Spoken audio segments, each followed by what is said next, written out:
Contrary to popular belief, Africa is not poor. You don't go to a poor continent to make money. Africa is in fact the richest continent on the globe. Why haven't African leaders tried to make use of their resources? You might ask. They did, and every time they met the same fate: death. Some under mysterious circumstances like Magufuli and MKO Abiola, who coincidentally both had a heart attack moments after plans to industrialize Tanzania and Nigeria's gold and oil reserves. U.S. Ambassador Susan Rice served MKO a cup of tea, which many people believe was the cause of his death. Other leaders have been killed directly by the orders of multinational corporations, like Ken Saro-Wiwa being hung by Shell. Or how about the first democratically elected leader of the Congo, Lumumba, being executed in a coup propped by Belgium and CIA, on the orders of Union Mineri?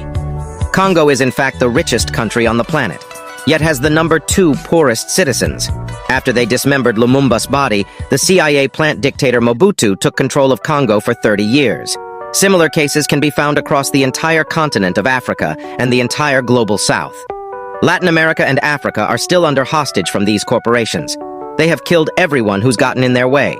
In 1993, Barrick Gold wanted access to a Tanzanian gold mine. However, the locals refused to allow them to exploit their land.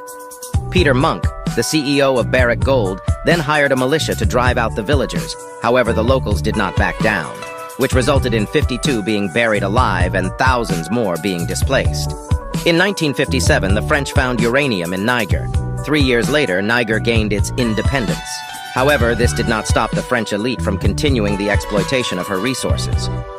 30 years later, Ibrahim Barre came to power. He planned to nationalize the country's uranium and other raw materials. Shortly after he was overthrown in a French-backed coup, today 1 in 3 French light bulbs are powered directly from the mine in Niger, whilst 83% of Nigerians have no access to electricity. When looking at these deaths individually, it may look like coincidence. Yet when you have the full picture, it all makes sense. A full list of the activists, leaders, journalists, and authors who have been killed can be found on the website theblackoutstrike.com. Join the strike and help Africa and the global south free themselves from the elite ruling class.